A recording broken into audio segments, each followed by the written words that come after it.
Fala galera, tudo certo? Passando aqui rapidinho, só para pedir para vocês aí o like e para se inscrever no nosso canal, que isso ajuda muito a produção do nosso conteúdo, beleza? Valeu, espero que gostem aí do vídeo. Fala galera, tudo certo com vocês? Mais um vídeo aqui no canal e hoje vamos falar novamente sobre o nosso querido Campeonato Brasileiro que teve a sua 28ª rodada completada nesse final de semana do dia 30 de setembro. Acaba o mês, acaba a 28ª rodada do Brasileirão. Tivemos alguns jogos interessantes e alguns jogos não muito interessantes. Os dois jogos de sábado foram bons. No primeiro jogo que a gente teve foi Palmeiras e Atlético Mineiro, 2-1 pro Palmeiras lá no Brinco de Ouro, né? Acho que tá tendo um show no Allianz, então não tá podendo ter jogo ali. Vai jogar no estádio B do Palmeiras, né? Que é espalhado por aí. Sábado, 6h30, o jogo foi disputado, o que já era esperado de dois times fortes, que são aí candidatos aos campeonatos que participam, né? O Atlético Mineiro no Brasileiro ficou muito para trás, como dá para ver na tabela, né? Tá mostrando aqui até o nono lugar, o Atlético nem aparece. Então, no Brasileirão ele não é um grande competidor, só que ainda é um time muito forte, é um time muito difícil de ser batido, mesmo jogando mal. E o Palmeiras, focado agora só em jogar o Brasileiro, consegue se preparar semanalmente para um confronto, normalmente, né? E aí tá conseguindo também tirar um excelente proveito disso, desde que foi eliminado da Libertadores da Copa do Brasil. Se eu não me engano, só venceu. Então tá seguindo para a para aí com o Botafogo. O jogo em si foi, né, bom, um jogo de algumas oportunidades, mas bem disputado, que acabou sendo decidido em dois pênaltis, né? Na verdade foram 3 bolas paradas, porque o gol do Atlético Mineiro foi um gol de falta do Hulk, um golaço, por sinal. O Hulk é um excelente batedor de falta, né? Mas o Palmeiras acabou conseguindo em 2 penais e dessa forma venceu a partida. Poderia ter feito mais gols na primeira etapa, principalmente, mas o Everson foi bem no jogo. Ele fez boas defesas, ele venceu os duelos ali com os atacantes. Então o Palmeiras provavelmente seria o candidato justo a ganhar de qualquer forma. O resultado foi esse. O segundo jogo de sábado, às 9 da noite, Botafogo e Grêmio. Esse foi um jogo também mais brigado do que qualquer coisa. O jogo estava tenso, tiveram bastantes lances duros e discussões e coisas do tipo, que acabou também dificultando um pouco o jogo de ser jogado, né? Acredito que o Botafogo também vindo, né, numa ressaca positiva de Libertadores, porque se classificou, não deu tanta atenção assim a esse jogo contra o Grêmio. Ainda mais porque foi lá em Brasília, né? Foi no Mané Garrincha. Então, todas as circunstâncias, o Botafogo um pouco mais desconcentrado, o Grêmio conseguiu tirar proveito e tentar igualar um pouco o jogo na base da vontade, porque na bola não tem como. E o jogo foi basicamente isso. Um 0-0, algumas poucas chances, não tem mais muito o que falar. Teve uma expulsão no final do jogo que eu achei um pouco bizarra. O jogador do Grêmio faz assim com o braço, né? Pega até na cara do jogador do Botafogo, mas nunca que teve intensidade nem intenção de ser uma agressão. E, enfim, né? Árbitros do Brasil. A gente vai entrar nisso ainda nesse vídeo porque tiveram lances bem mais polêmicos pra frente. E já no domingo, a gente teve o jogo entre Juventude e Red Bull Bragantino às 11 da manhã. E esse aqui eu vou precisar ser honesto também e falar que eu não vi, assim como eu imagino que praticamente ninguém viu. Porque torcedor do Bragantino deve ter uns 50 e torcedor do Juventude até tem bastante, mas só ele que estava vendo esse jogo, né? Um jogo bem ruim, colocado às 11 da manhã, talvez por isso, né? Porque não ia ter audiência de qualquer forma. Então ficou 1-1, né? Não muda a vida de nenhum dos dois, continuam lá na parte de baixo da tabela, lutando contra o rebaixamento. Também no estádio Mané Garrincha, pois é, tivemos 2 jogos em Brasília, um no sábado e outro no domingo. São Paulo e Corinthians. E o São Paulo conseguiu um excelente resultado pensando em vaga de Libertadores. Ganhou de 3-1 do Corinthians, com seu mando de campo, entre aspas, né? E o jogo foi marcado, na verdade, pelas expulsões, né? O jogo foi marcado pelas expulsões. O Corinthians acabou tendo Fagner expulso no final do primeiro tempo. O primeiro tempo que não teve muita coisa, foi um jogo mais parado, um jogo mais estudado, até que literalmente ali no finzinho do primeiro tempo, Fagner pisa no tornozelo do Caleri, dentro da área, foi pênalti pro São Paulo e cartão vermelho, porque, enfim, pisão, né? Todo tipo de solada acima do nível do tornozelo é cartão vermelho direto. Foi esse o caso e foi mesmo, tá? Se teve a intenção ou não, não importa. Aconteceu. E aí, conversão do pênalti, 1-0 São Paulo, Corinthians com a menos, volta pro segundo tempo com muita dificuldade. E aí o São Paulo passa a dominar o jogo. O Corinthians até tenta, mas não tem mais muito o que fazer. O São Paulo encontra o segundo gol. E aí o Corinthians tem mais um expulso. E perdendo já o jogo, aí não tinha mais chance nenhuma. Tomou ainda o terceiro gol no finzinho. Fechou 3-1. No jogo que acabou sendo decidido por causa das expulsões, né? E uma que foi pênalti. Então o Corinthians continua na briga eterna contra a zona de rebaixamento. O clássico não ajudou. e o São Paulo vem firme para brigar por essa quarta posição. Até porque o próximo jogo que a gente vai falar, o jogo entre Fortaleza e Cuiabá, né, que eu acho que já ajuda um pouco nessa dinâmica. Fortaleza venceu do Cuiabá, né, um jogo em que teve o controle também, não tem muito segredo, o Cuiabá é um time muito fraco, Fortaleza é um time muito forte, e conseguiu converter 1-0 e venceu. Um jogo que protocolar para o Fortaleza. Né? Permanece, ele consolida o top 3. São times que já abriram um gap para todos os outros ali daquele segundo pelotão da parte da frente. Então, Botafogo, Palmeiras e Fortaleza, na minha opinião, vão direto para a Libertadores. E aí a quarta vaga vai ficar aberta. Por enquanto está entre Flamengo, São Paulo, Bahia e Internacional, principalmente, né? Então o São Paulo ter vencido o jogo é crucial. Todo jogo agora vale muito porque na teoria tem uma vaga só para esses 4 times e outras 2 vagas de pré-Libertadores. Então alguém vai ficar sem essa vaga. Considerando que na Copa do Brasil, o único que ajudaria nessa dinâmica é o Flamengo.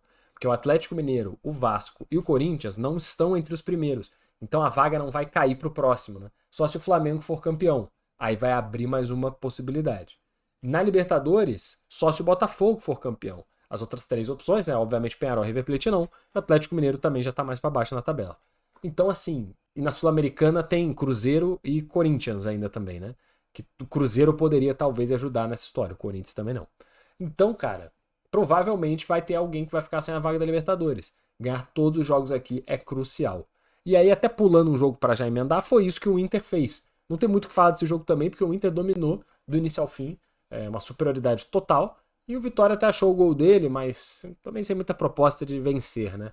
Continua na sua luta contra o rebaixamento e o Inter, da mesma forma que o São Paulo, tá ali brigando pelas vagas de cima. Agora indo pro jogo que a gente pulou, Atlético Goianiense e Fluminense. Um jogo que foi pautado pela ruindade, né, como é de se esperar, um jogo entre Atlético Goianiense e Fluminense, só que surpreendentemente o Atlético ganhou, o time que não ganha de ninguém, tem 20 pontos no campeonato, venceu e venceu com um gol polêmico, que na minha opinião não tem polêmica, tá?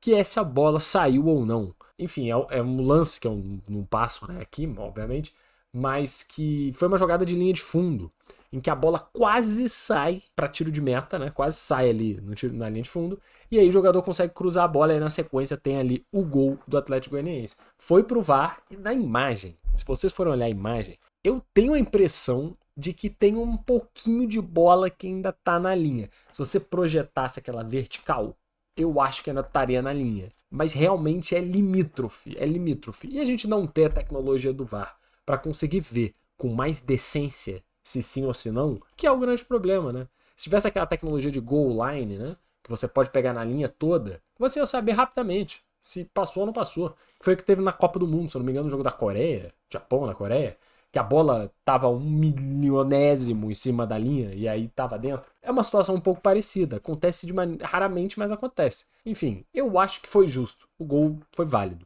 Mas também entendo quem reclama, porque não dá para ter tanta clareza assim no lance. E pro Fluminense é péssimo esse resultado, né? O Fluminense que tava tentando aí emendar bons resultados para fugir da zona de rebaixamento. Como dá para perceber aqui, né? Que a gente tá mostrando na tabela, tá 16ª posição. O Fluminense ainda está lá, né? Com companhia, né? Tem Corinthians junto, que também perdeu na rodada.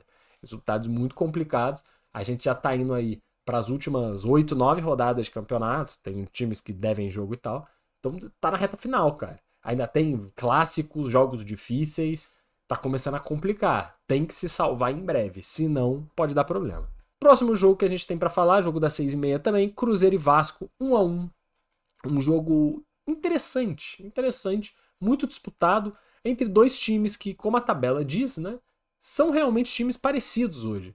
O Cruzeiro é um time que, na minha opinião, é melhor coletivamente falando, só que talvez tenha, não sei dizer, talvez ele tenha menos, não sei nem figuras, né, específicas, mas talvez são menos figuras que consigam decidir.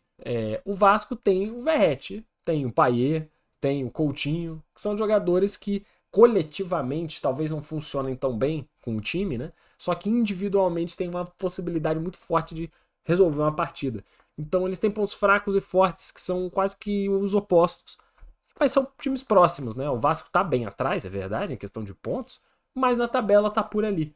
Então foi um jogo que demonstra um pouco isso também. E é péssimo para os dois, né? mais pro Cruzeiro, porque o Cruzeiro, se vencesse, ele continuava muito próximo desse pelotão brigando pelas vagas de Libertadores.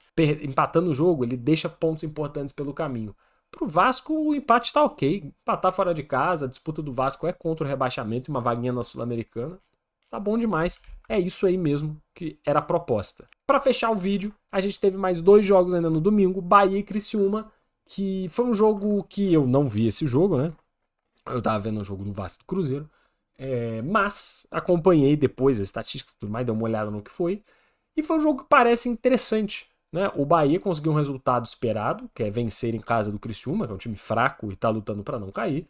Então, nada demais na questão do resultado, mas muito importante para o Bahia permanecer na tal briga pelas vagas de Libertadores. E foi um jogo que o Bahia poderia ter feito mais, né? Poderia ter feito mais. Essa é uma sina desse time.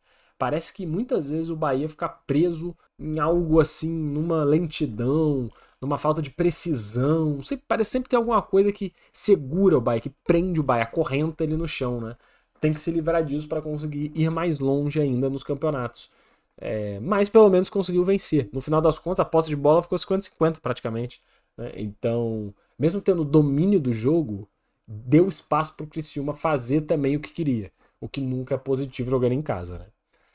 E o jogo para fechar, Flamengo e Atlético Paranaense, o duelo dos rubro-negros. E o Flamengo venceu 1-0 com um gol no finalzinho do jogo. Um gol do Gerson de cabeça, os 45, 44 segundo tempo. É um jogo que tem tudo o que são esses dois times hoje em dia, né? O Atlético Paranaense não fez absolutamente nada o jogo inteiro, né? Se defendia bem, é verdade, só que não tinha a menor capacidade ofensiva. O único cara que estava tentando fazer alguma coisa era o Canóbio, completamente isolado. Ele tinha que tentar pressionar no alto, correr com a bola, chutar para gol, passar a bola, senão nada dava certo. Coitado do Canóbio. O resto do time inoperante, totalmente inoperante. E até por isso está em 15º lutando firmemente contra o rebaixamento. Uma surpresa para um time que até outro dia lutava por título de Libertadores, né?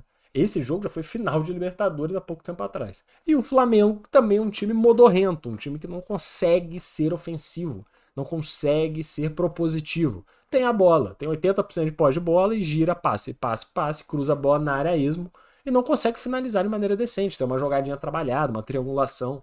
É um time falecido taticamente em campo. Né? Só tem peças que podem tentar resolver o jogo sozinho, que foi o que aconteceu. Um cruzamento ocasional do Wesley, o Gerson conseguiu um cabeceio raro de se acontecer do Gerson, e o Flamengo conseguiu 3 pontos, que pensando no resultado é crucial, pelo mesmo motivo que eu já falei várias vezes nesse vídeo. É um outro time que está disputando essa vaga direta de Libertadores. Então ganhar esse jogo é muito importante, o jogo em casa, tem que ganhar. Ainda mais de um adversário fraco como o Atlético. E pro Atlético, resultado trágico, né? Péssimo, porque tá cada vez mais próximo do desastre. Já até um ano problemático, mas se cai, nossa senhora, essa é uma coisa muito louca. Mas do jogo em si foi isso. O Flamengo dominou o jogo inteiro, fez um golfinzinho na Bacia das Almas. Tem que melhorar, porque senão acho que perde essa 4ª vaga. Tem times melhores hoje. Bahia, pau a pau. São Paulo talvez seja melhor. O Internacional vindo firme. O campeonato nessa reta final vai ter emoção. Pro título, porque tem 3 times com 3 pontos de diferença. Para cair e por vagas de Libertadores e coisas ocasionais que podem acontecer. O campeonato tá maneiro. O campeonato tá bem legal. E com isso a gente fechou a nossa 28ª rodada do Campeonato Brasileiro. Vamos voltar com mais, obviamente, ainda mais porque agora nessa reta final as coisas ficam mais interessantes. Espero que vocês tenham gostado do vídeo. Deixem o like, espalhem para todo mundo. Um forte abraço e até a próxima.